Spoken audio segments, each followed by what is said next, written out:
में सर्ग का वर्णन है। तृतीय स्कंद के 33 अध्यायों में सर्ग का वर्णन है। सबसे पहले विदुर जी का पावन चरित्र है। विदुर जी विद ज्ञाने धातु में कुरच प्रत्यय होकर विदुर शब्द बनता है। ये महान ज्ञानी है, विद्वान है और बड़े स्पष्टवादी हैं। विदुर नीति बड़ी प्रसिद्ध है। धृतराष्ट्र को बहुत समझाया कि तुम्हारा बेटा साक्षात कलयुग है, इसके चक्कर में बर्बाद हो जाओगे, इसलिए छोड़ो इसको। दुर्योधन ने सुन लिया, सुहाग बबूला हो गया। तू मुझे निकलवाएगा? दासी का बेटा हमारे टुकड़ों पर पलने वाला हमको निकलवाता है? भाग यहां से। कहे न मत्रोपजवाव जिह्मम दास्यासुतम यद बल नहीं बपुष्ट। घोर बेइज्जती करी तो विदुर जी समझ गए अब हमारी जरूरत नहीं रही, तो स्वयं धनुर्द्वार निधाय अपने हाथ से धनुष्मान दरवाजे पर रख करके तीर्थ यात्रा करने चले गए। बहुत दिनों के बाद तीर्थ यात्रा करते जमुना तट पर इनकी भेंट उद्धव जी से हो गई। तब उद्धव जी ने बताया कि महाभारत पूरा हो गया, भगवान भी लीला संवरण करके परम धाम चले गए, मैं बद्रीनाथ जा रहा हूं। जाते जाते मुझे दिव्य उपदेश दिया। कौन सा उपदेश दिया? बोले जाइए मैत्रेय जी आपको सुनाएंगे हरिद्वार में। तब विदुर जी मैत्रेय मुनि के पास पहुंचे और यहीं से विदुर मैत्रेय संवाद प्रारंभ होता है। विदुर जी ने कहा, मैत्रेय जी महाराज, सुखाय कर्माणि करोति लोको। हर प्राणी सुखी होने के लिए दिन रात कर्म कर रहा है, परंतु उल्टा हो रहा है। करता है सुख के लिए, दुख के दलदल में धंस जाता है। चक्कर क्या? मैत्रेय जी ने कहा, विदुर जी महाराज आप तो साक्षात धर्मावतार हो। मांडव्य शापात भगवान प्रजा संयमनो यमः। मांडव मुनि के शाप से आप इस रूप में आए हो। हर प्राणी सुखी होना चाहता है, क्योंकि सुख निधान का अंश है। जो आनंद सिंधु सुख राशि हैं, भगवान आनंद के सिंधु हैं, हम उन्हीं आनंद सिंधु की बिंदु हैं, तो सुख तो चाहेंगे। अंश हमेशा अंशी की तरफ दौड़ता है। तो आनंद, जब आनंद के अंश हैं तो आनंद की तरफ दौड़ेंगे, आनंद चाहेंगे। पर माया ने हमें विपरीत ज्ञान करा दिया।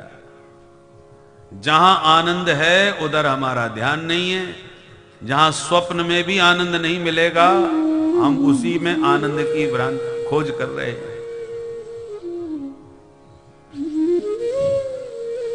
संसार कैसे बनाया? विदुर जी के प्रश्न पर बहुत विस्तार से सृष्टि प्रक्रिया का वर्णन किया गया है। भगवान नारायण के नाभि कमल से जब ब्रह्मा जी ने प्रकट होकर के कठोर तप किया, तो सबसे पहले सृष्टि के विस्तार की सनक सवार हो गई ब्रह्मा जी को। तो सबसे पहले सनक जी पैदा हो गए। सनक, सनंदन, सनातन, सनत कुमार। चारों से कहा तुम भी सृष्टि करो बच्चों। तो चारों ने हाथ हिला दिया, हम चक्कर में नहीं पड़ेंगे, भजन करेंगे।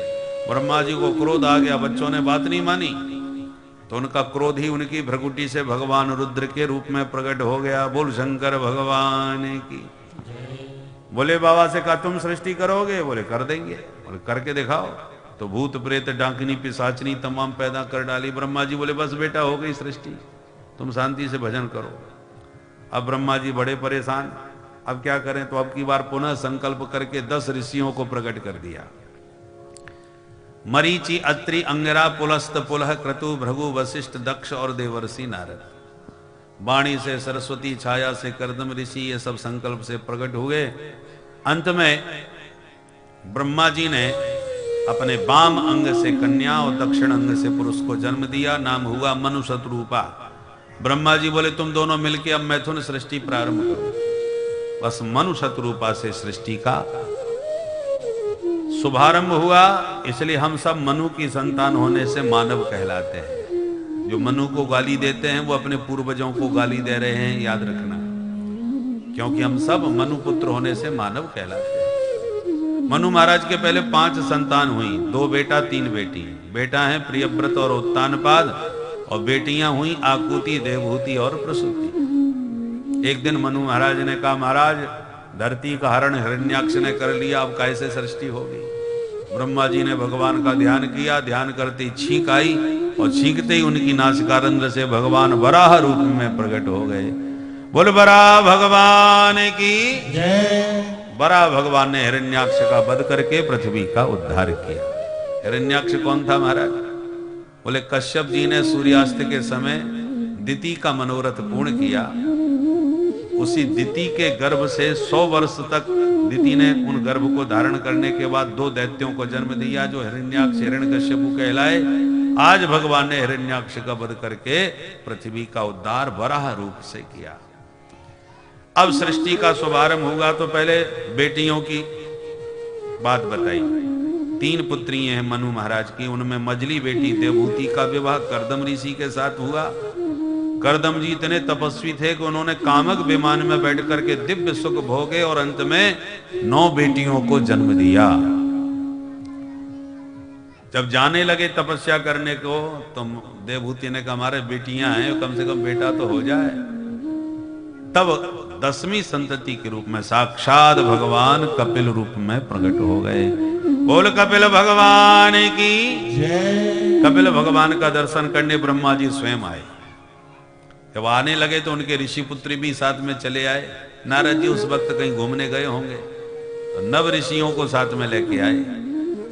जब भगवान कपिल का दर्शन करके लौटने लगे तो कर्दम जी ने कहा आपके साथ में 9 बेटा, मेरे घर में 9 बेटी, बढ़िया जोड़ा बन जाएगा, ना आपको भटकना पड़ेगा ना हमको। बोले शुभस्य शीघ्रम, बहुत अच्छा। 9 बेटियों का विवाह करके ब्रह्मा जी को विदा किया ऋषि पुत्रों के साथ। बड़ी बेटी कला देवी का विवाह मरीचि मुनि से कर दिया। दूसरी बेटी अनुसुईया का विवाह अत्रि मुनि से किया। तीसरी बेटी अरुंधति का विवाह वशिष्ठ जी से किया। चौथी बेटी ख्याति का विवाह भृगु ऋषि से किया। शांति का विवाह अतर्वण ऋषि से किया। क्रिया का विवाह क्रतु ऋषि से किया। ऐसे करके सब बेटियों को विदा कर दिया। करदम जी बोले देवी जी बेटियां तुम्हारी ससुराल गई, बेटा तुम्हें मिल गया, जिम्मेवारी घर की पूरी हुई, अब अपने राम चले भजन करने के लिए। ब्राह्मण का कर्तव्य है जिम्मेवारी पूरी होते ही भजन करने में लग जाए। ब्राह्मण से ही देहोयम क्षुद्र कामाय नेष्यते। ब्राह्मण का शरीर तप के लिए मिला है, तत्व ज्ञान के लिए मिला है। तो इसलिए करदम जी सब कुछ अनुकूल होते हुए भी घर छोड़ के चले गए। अब घर में केवल मैया बेटा 2 रह गए। एक दिन माता देवहूति ने कपिल भगवान से प्रश्न किया,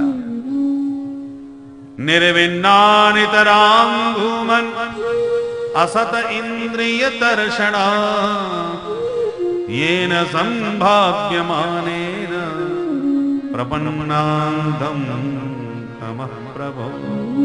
हे प्रभो, हमने अपने जीवन में सारे सुख भोगे किंतु फिर भी विषयों से वैराग्य नहीं होगा। विषयों से वैराग्य कब और कैसे होगा? मैं तुम्हारी शरण में हूं। अपने ज्ञान की कुठार उठाओ, मेरे अज्ञान के वृक्ष को काट के मिटाओ। तब कपिल भगवान बोले सुनो माता जी, हमारा जो मन है यही बंधन और मुक्ति का हेतु है। मन परमात्मा से जुड़ जाए तो मुक्ति का साधन बन जाए, और विषयों में रम जाए तो बंधन का कारण बन जाए।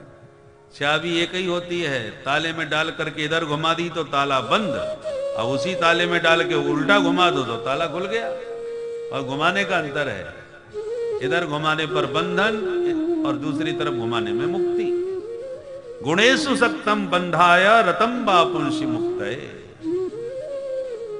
इसलिए मां अपने चरणों, अपने मन को प्रभु के चरणों में लगाओ। बोले बेटा मन लगता ही नहीं, कैसे लगाए? बोले मां उसका उपाय हम बताते हैं। तुम्हारा मन भगवान में सीधे सीधे नहीं लगता तो जिनका मन लग चुका हो तुम उन्हीं के साथ लग जाओ। बिजली का तार जिसने पकड़ लिया उसे करंट लगेगा ही, और तुम तार मत पकड़ो, जिसने पकड़ लिया है उसी को पकड़ लो तो तुम्हें भी उतना ही भरपूर करंट लगेगा।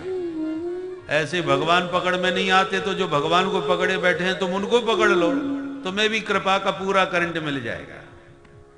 तो बेटा ऐसे संतों की पहचान क्या है?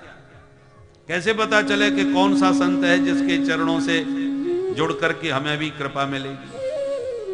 तब भगवान ने 5 लक्षण संतों के बताए।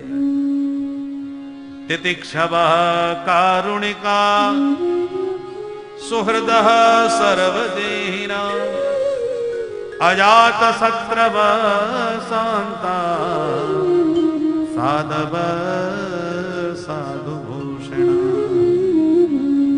ये साधुओं के आभूषण हैं। सबसे पहले वो तितिक्षु होते हैं, द्वंद्वों को सहन करना, इसका नाम तितिक्षा। सभी देहधारियों को अपना सुहृद मानते हैं, अजात शत्रु होते हैं, हमेशा शांत चित्त वाले होते हैं, स्वप्न में भी कभी किसी से वैर विरोध नहीं करते, साधु से होए न कारज हानि, स्वप्न में भी कभी किसी को हानि पहुंचा ही नहीं सकते, सोच भी नहीं सकते, हानि करना तो बहुत दूर है। ये संतों की महिमा है। ऐसे संतों के सानिध्य में जब बैठोगे तो गोविंद के गुण गा गा के तुम्हें भी भगवान का दीवाना बना ही देंगे। जिसकी महिमा सुनते हैं हम उसी के दीवाने बन जाते हैं। सताम प्रसंगान मम वीर संवेदो, जब भगवान के गुण संतों के मुख से सुनोगे तो अपने आप प्रभु के दीवाने बन जाओगे, मन उनमें रमने लग जाएगा।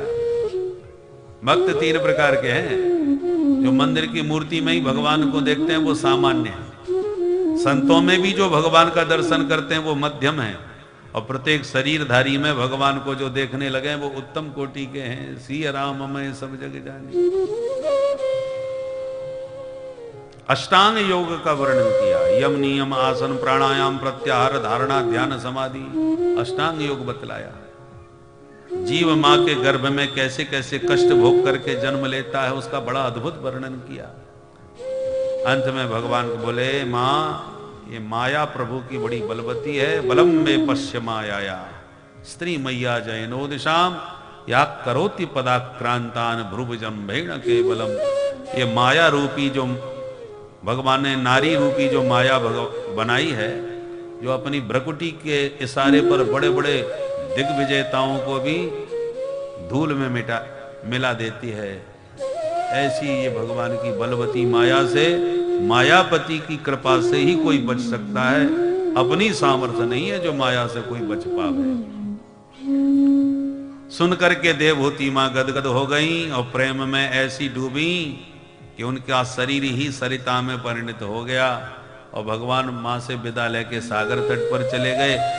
गंगा सागर में जाके आसन जमाए, सागर ने दिव्य भगवान का स्वागत किया। आज भी मकर संक्रांति में गंगा सागर में कपिल भगवान का दर्शन प्राप्त होता है।